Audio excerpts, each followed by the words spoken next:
Okay, well, hi everybody. We are back for our live stream event today. I promised I would come back and address some last minute questions before we wrap up our monthly promotion for how to handle being triggered in love without breaking a sweat for 30% off. Maybe I'll just give you a little peek of the view from my room. I'm in this gorgeous room here, and I thought I'd give you all the ocean as a background. Having so much fun here. It's cold as hell, but it's really beautiful.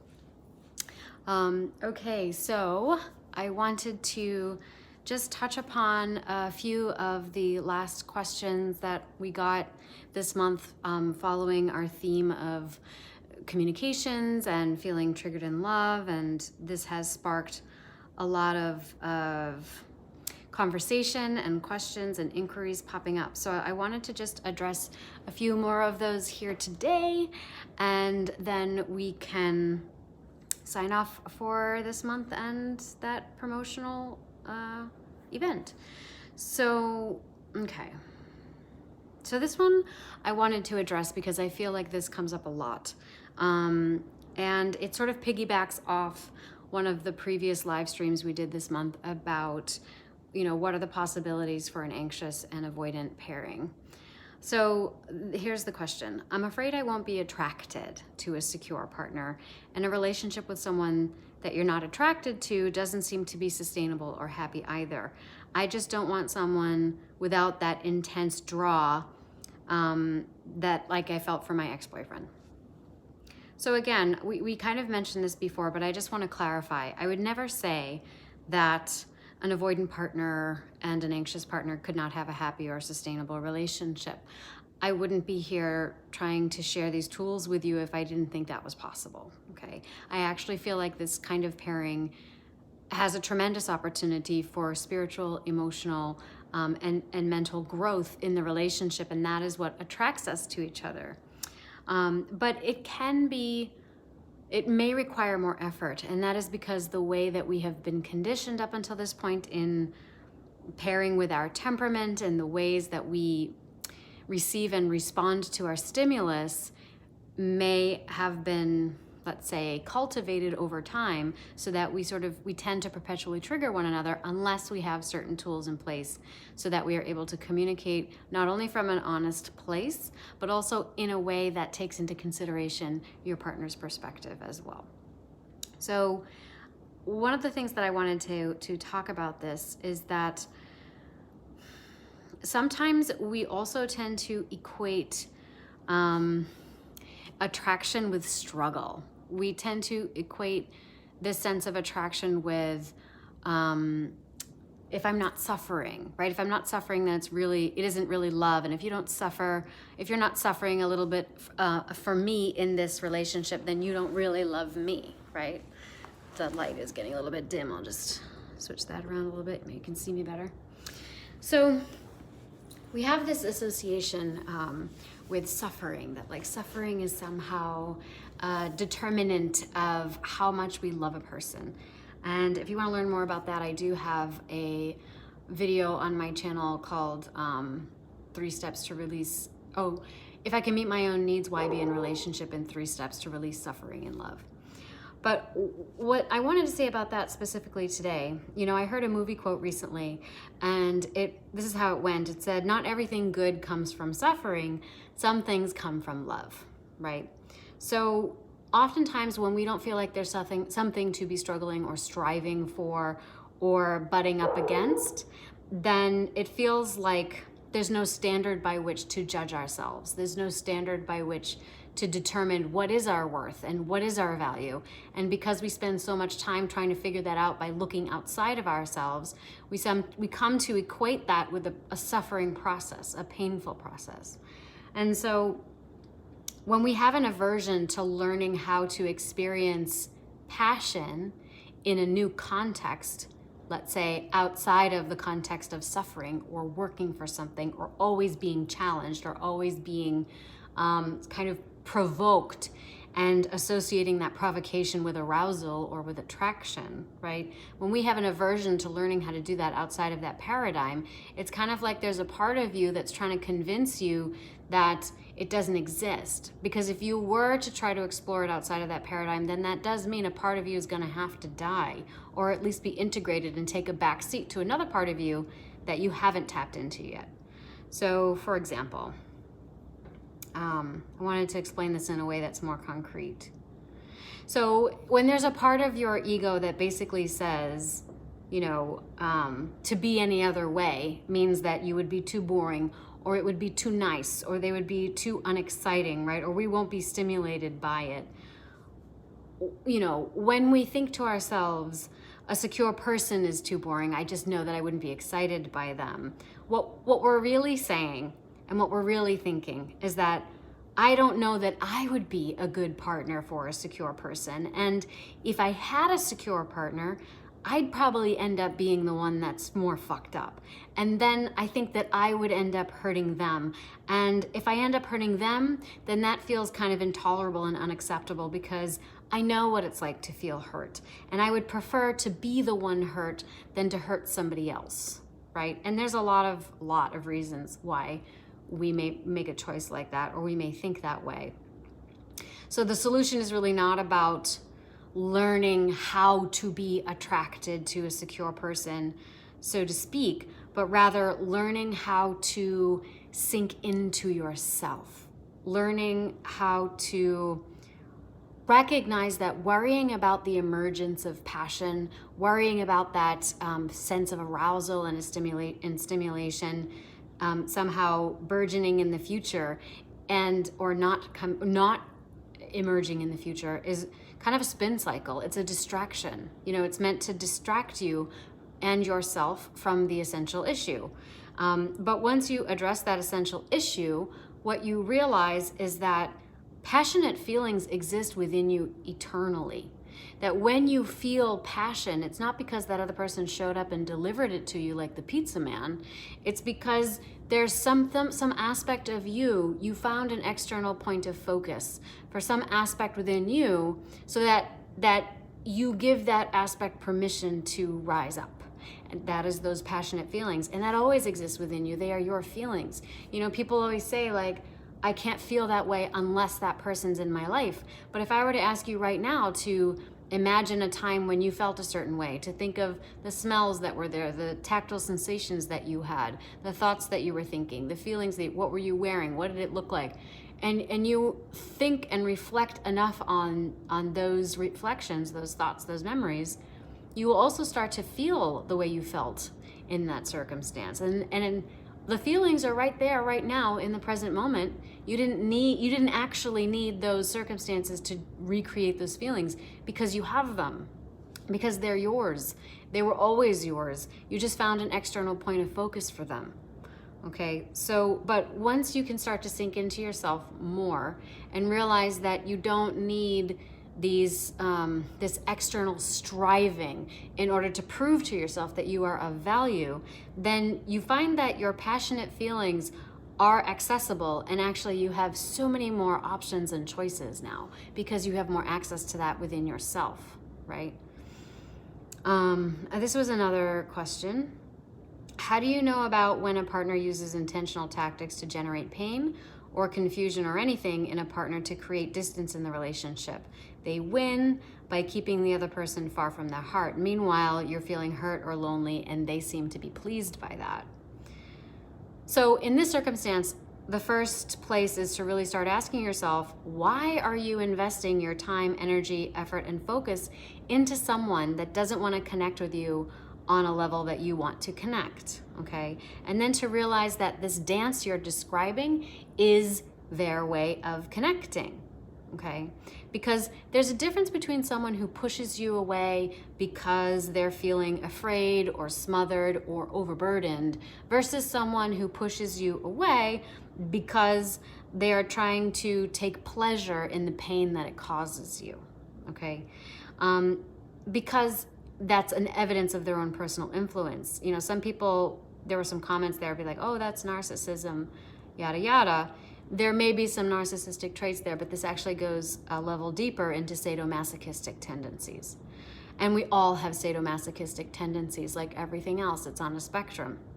So when we search, let's say in a sadomasochistic context, when we search for evidence of our own personal power and influence, right, it's usually because we do not have a deep understanding of our own personal power or influence, or we doubt it on an essential level.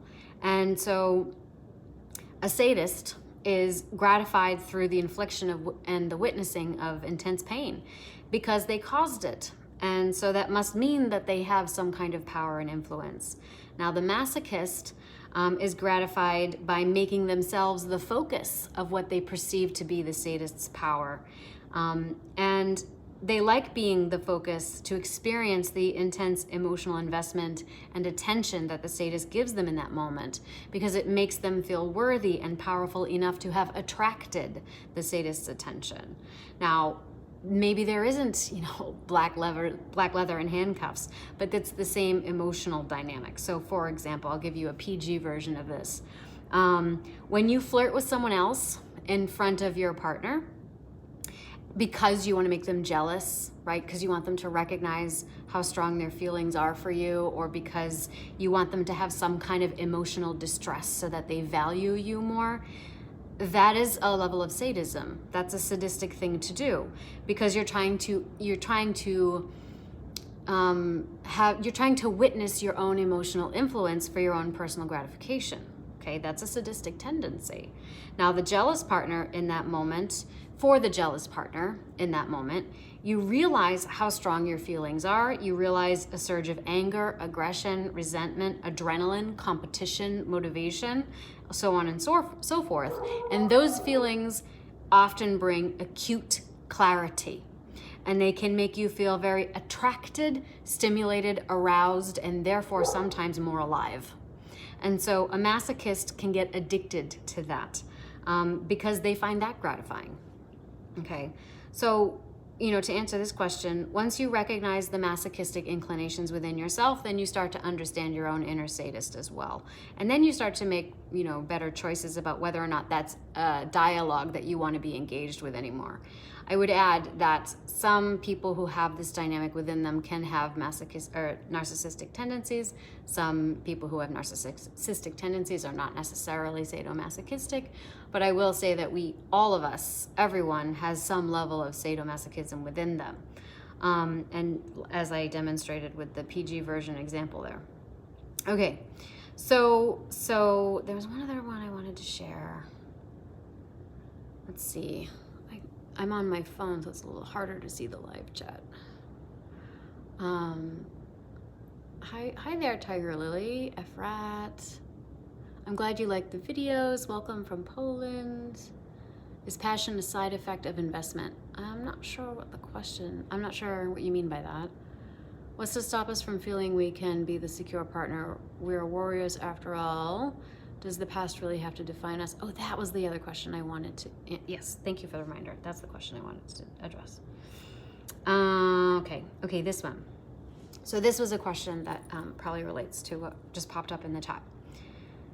So this is a question from someone who said that they were saying that they share with their partner stories from their past about previous relationships to explain their sense of awareness about themselves, to explain why they respond the way they respond, to explain their context, right? Their constructs, their perception, why they see and feel and understand things the way that they do. But the issue is that the partner always takes it personally, thinks that they're talking about them, and seems to have kind of a reactive response. To which I asked, what is your goal with telling these stories about the past? And they said that they share their stories to say that I know where my wounds and my triggers come from, that I want to say my reaction has nothing to do with my partner. I'm asking them to do the same when they are reacting, because I feel that it's the stories, not what either one of us is doing intentionally. And we have to bring consciousness to the relationship, and the only way I feel we can do that is with a sense of awareness and holding space so we can both be vulnerable and become clean mirrors so we can both grow and realize when we tell ourselves lies. So I think that there's a wonderful kind of mature and earnest intention here. And it sounds like there's this goal of wanting to accomplish these things in relationship and believing that the telling of past experiences is how you get there. But I wanted to offer a little bit of a reframe around this, because sometimes telling old stories is not the way you get there. And sometimes we get caught up in the content of our conversations, right? We're telling stories, and I felt that, well, from this partner's perspective, if you're always telling old stories as a way to explain your reaction, then a partner could also feel that you're sort of indirectly trying to tell them something about who you are, right? And so why wouldn't it be about them? And then if you say, well, no, it's not at all about us, then why are you telling me these stories? Are you gaslighting me? Right? So you can get confused really quickly. Because we get caught up in the content of our conversations, but we are not attending to what I call the deep structure communications. And that's what I talk about in this course on how to handle being triggered in love.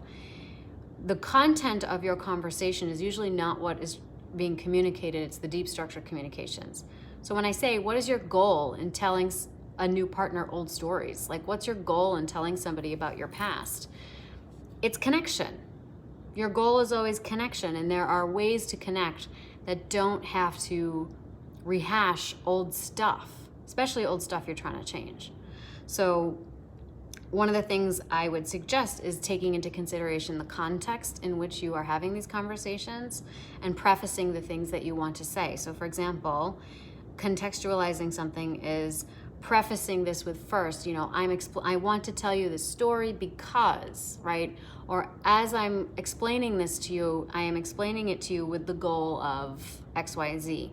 Because sometimes when you just launch into something and you don't contextualize it, we're left to our own devices to try to figure out what it is you're actually trying to communicate. So I would preface something by contextualizing it and then adding something, in this circumstance, adding something like this. Now, the whole point of this is that I want to feel connected to you. And I feel connected when I feel seen and understood. And up until this point in my life, the only way I know how to ask for that is to tell you old stories. But I am open to the idea that old stories may not necessarily be necessary for establishing a connection in the present here with you now. And maybe when I feel a need to share an old story with you, I'm activating old feelings in a new situation between us. And so I would like to know how you feel connected to me in the present moment right now, because perhaps that can help us together come up with new ideas about how we connect to one another so that we both feel safe, seen, and understood, right? So awareness is one thing. And we talk about telling our old stories and sharing our wounds and being aware of how our wounds have affected us as a level of awareness, and that's insight, right? But sometimes awareness works against you if you don't have that connection there, and if you haven't contextualized how you are trying to connect with someone, especially if they're coming from a very different worldview and perspective as you, because then they can start to read their own baggage into it. Okay, so those were the major questions I wanted to answer for today, but I wanted to leave you with really more some thoughts that are inspirational, more hopeful, as we've been talking about these things here this month. And I think at this point, this whole promotional period has been to share my course, How to Handle Being Triggered in Love Without Breaking a Sweat. And I think at this point, oftentimes if someone still harbors doubts about investing in something for themselves and they know that it's something that they want or that they want to work with, it's usually not because of the price, or it's usually not because of the time or the energy, the effort. It's really more about what they believe is possible, right? What they believe is possible, not just in general, but for them personally. Because you can hear all the success stories in the world, and then there'll be a part of you that says, yeah, well, that works for them, but it's never going to work for me, right? So I want to tell you that you can have all the things, right? All the things are possible for you. All the feels are possible for you. The passion, the kisses, the hugs, the laughs, the inside jokes, the shared interests, the cooking dinner together, the talking about books together, the making the rituals to sit down and watch your favorite TV show together, the shared vacations, the conversations that go all night, looking into each other's eyes and just knowing what they're thinking without having to say a word. All of that stuff is possible for you. All of it is possible for you, okay? And more than that, I would say it's even probable when you decide and you commit to living nothing less than a next level life and existence for yourself. And this is the thing that I hope to leave you with here today, is that it's not complex. It's not necessarily easy, but it's not complex, okay? And, the thing that's probably the most important thing to leave you with is that the most important and crucial information that you need in order to get what you want in relationships and anything else already exists inside of you. It already exists inside of you. I'm just trying to offer you some tools to help you access that information. But the most true information that anybody could ever give or sell you or tell you to look at on a YouTube channel or anything else already exists within you. And the things that you can engage in the external world are just meant to be tools, signposts, apparatuses through which you start to access that wealth of information that you already have within yourself, that already eternally exists within yourself, that nobody else could ever tell you to do anything better than that part of you could tell you to do it, right? And so, then of course we can ask ourselves the what if questions. What if you didn't have to be overwhelmed by fear or anxiety in your relationships? What if you didn't feel like you had to control every aspect of the relationship? What if you knew that communication was something that was pleasurable and easeful with your partner? That shared interests just flowed in a way that was fluid and you didn't feel like you were walking on eggshells with someone, right? And what if you could accept the idea that you didn't have to be perfect before attracting the perfect partner into your life, but rather you had a set of tools that allowed you to be honest with yourself and with your partner about what your hangups might be, and actually through your shared communication create a safe space in which you both are allowed to be in process together, that you both are allowed to be imperfect together, and so maybe you may not be perfect, but you're perfect for each other, right? So I just want to leave you with 4 simple ways. I'm going to leave you with 4 simple practical tools that you can start implementing, whether or not you decide you're going to invest in my course this month or not. But I want to leave you with these 4 things, okay? And the first is, as you go off into the world and to interact with your partner, whenever you want to open your mouth to communicate something, the first thing I recommend you do is express appreciation, right? If you are feeling a desire or a want, focus upon the want and realize that you want it because you've already experienced it in some fashion, and express appreciation for that and validate that you have experienced that in its current expression and show gratitude for it, right? So I want more of this from you because I know what it's like to have it with you, and or I know what it's like to have the essence of that thing, and I have such a deep appreciation for what that feels like when we're together, and I just want more of the good stuff, right? Because you do that so well, and because you do it so well, it has seduced or persuaded me into wanting to do it more with you, right? Secondly, be curious. So anytime you feel yourself trying to make a statement about how someone else feels, ask instead. Okay, I'll invite them to become part of the dialogue, okay? And try to release any agenda you might have on some kind of outcome and be willing to make that outcome, which is number 3, the third thing, a co-creation. And that is number 3, allow it to be a co-creation. So when you start asking questions, you're actually opening up the communication to become a co-creative process. And this is sometimes challenging for us because it means you have to assume you don't know the outcome. It means that you have to be open to allowing it to evolve into something that you could never predict, especially without the input of your partner. So allow that to be a co-creation, because co-creating is actually what affords a deepening sense of connection, okay? Now, number 4 is probably the hardest pill to swallow, and that is that you go through 1, 2, and 3, and sometimes you realize at the end of all that deepening intimacy is just not possible, and you have to accept that possibility. Sometimes we avoid 1, 2, and 3 and or communicating on that level because we don't want to know for sure if it is or if it isn't possible with this person, because that means there are genuine incompatibilities, and incompatibility is a thing. It is a thing. All right. And just remember that if you're avoiding having these real conversations because you don't want to know for sure, because if you knew for sure, then that means you'd have to take action, right? And you don't want to take action because your limbic brain and your attachment system is terrified of being alone, of dying alone, of thinking that I'm never going to survive on my own, you know, that kind of thing. Then realize that that is inner work, right? So this is actually the gift of realizing something like this, that maybe you do have incompatibilities, but it doesn't mean that the relationship's going to end in that second. It might mean that you have to shift your perspective on, okay, well, so what is the utility of this relationship for me right now? And sometimes that means that you are going to have an inner journey. You're going to have a spiritual catalytic moment.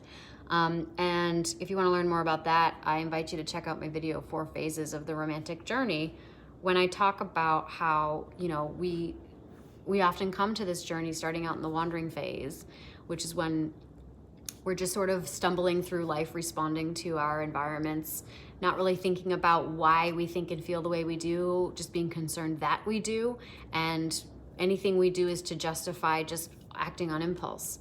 Then there's the discovering phase, right? Exploring phase, where you start thinking, this hurts and I don't want it to hurt again. So, and it's happened enough times that I recognize that I'm the common denominator. So now I'm going to explore this a little bit more. And then you step into the discovering phase, and that's when you start, you know, getting into self-help, going to therapy, reading the research, learning about the science of things, right? And then usually towards the end of the discovering phase, you've got all the answers, only now it's like the answers don't satisfy anymore. It's like, okay, well, now I know the answer, but what does it mean? I know why, but I don't know why now. Why me? Why at this phase of my life? And that's what brings you into what I call the loving phase. And that's when you start realizing that you are the deepest authority of answering that question for yourself. And our relationships become, you know, a reflection of that. So an external dialogue, or an external projection of the internal dialogue that you're having around that process, let's say. So with that, I just want to say thank you to those of you that have been joining me here on this live stream series, kind of talking about, you know, how do we deal with that experience of being triggered in love. And I've shared some of my responses to the common questions that pop up around those topics. Again, this course is made up of 13 lectures where we talk about what is the experience of being triggered, what typically triggers individuals that have anxious, avoidant, or disorganized attachment styles. We talk very specifically about what are the growth challenges for each style and how can you tailor your language and your communication based on attachment style, so that not only is it being emotionally honest, but it's also taking into consideration the perspective of your partner, so that you can start to communicate what you actually mean rather than from what I call a surface structure and or defensive position. Right. And over the past couple of days, we've given a few concrete examples of what that looks and sounds like.